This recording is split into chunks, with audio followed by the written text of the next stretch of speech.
Isang taon nang nakalipas mula nang ipasara ang isang gusali sa Laguna University matapos itong hindi pumasa sa Structural Integrity Test. Sa gitna ng investigasyon at mga planong solusyon, isang tanong ang nananatili. Paano na ang kalagayan ng libo-libong estudyante at guro? Dahil sa limitadong learning facilities, mahigit 7,000 estudyante ang apektado. Sa kasalukuyan, nasa 3,500 lamang ang kayang ma-accommodate ng mga temporary classrooms. Kaya't hinati sa Class A at Class B ang mga klase. Bukod dito, hamon din ito sa mga guro, lalo na tuwing may online classes, na para bang nasa call center ang atake? Ayon sa pamantayan ng CHED at ng National Building Code, kinakailangang sapat at ligtas ang learning facilities ng mga pamantasan upang matiyak ang kaligtasan at kalidad ng pagkatuto. Ngunit sa kasalukuyang sitwasyon, ito ang nararanasan ng mga estudyante at guro sa Laguna University. Hindi ko masasabi na ito ay madali. Sa totoo lang, mahirap. Kasi siyempre yung pagbabago ng learning, ng modality ng mga students from face-to-face to online, hindi siya madali. Sa online method ng pagtuturo is, hindi as teacher, hindi namin alam kung nakikinig ba talaga sa amin ng mga estudyante na ayun ang mahirap. Kaya nga, gumagawa kami ng extra effort pa upang matiyak ang kredibilidad at integridad ng aming mga output. Ngunit sa kabila ng mga adjustment ng mga guro, ramdam pa rin ng mga estudyante ang epekto ng limitadong learning spaces sa kanilang pag-aaral. May 2 courses na lang po kami and limitado lang po yung pagkakaroon namin ng face-to-face.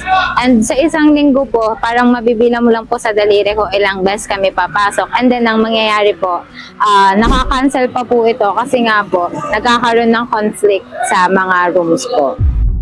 Dapat po doon sa classroom na paggagamitan namin, may iba po palang nakaschedule. So, anong nangyayari?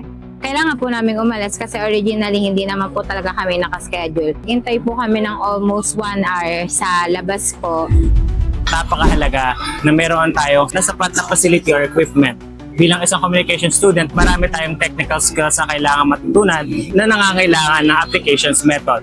Kung wala tayong sapat na facility or equipment, hindi ganun kabuo yung tututunan natin sa isang bagay.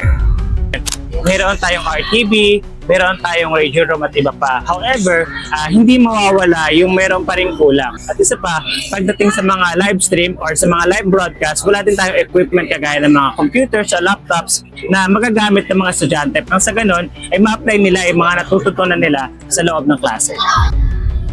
Sobrang hirap sa amin na makipag-interact with other people.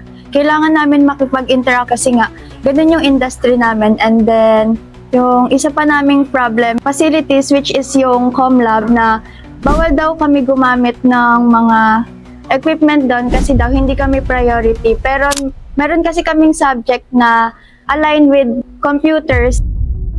Hanggat maaari, kung maibibigay natin yung conducive environment, gandang classroom na pwede natin ibigay sa mga bata, may bibigay natin ng kalidad ng edukasyon para sa mga estudyante. Ipinapakita ng mga pag-aaral na ang sapat at maayos na school facilities ay mahalaga sa academic performance, motivation at karanasan ng mga mag-aaral at guro. Ngunit kapag kulang ang mga ito, naaapektuhan ang kanilang pagkatuto, konsentrasyon at interes sa klase. Dahil dito, ilan sa mga pansamantalang hakbang ng pamunuan ay ang paglipat ng mga klase sa ibang gusali at paggamit ng mga open spaces bilang classrooms. Kabilang narito ang paggamit ng Laguna Athletes Village. Sa unang semester ng academic year 2026 to 2027, inaasahang magagamit naman ang ipinapatayong temporary classroom sa PDRMO warehouse sa Laguna Sports Complex. Ito ay upang makasunod sa ipinanukalang hybrid learning modality ng CHED kung saan 75% on-site at 25% online. Bukod dito, ipinakita na rin ang proposed design ng planong itatayong bagong building na magbibigay ng karagdagang pasilidad para sa mga LU niyan.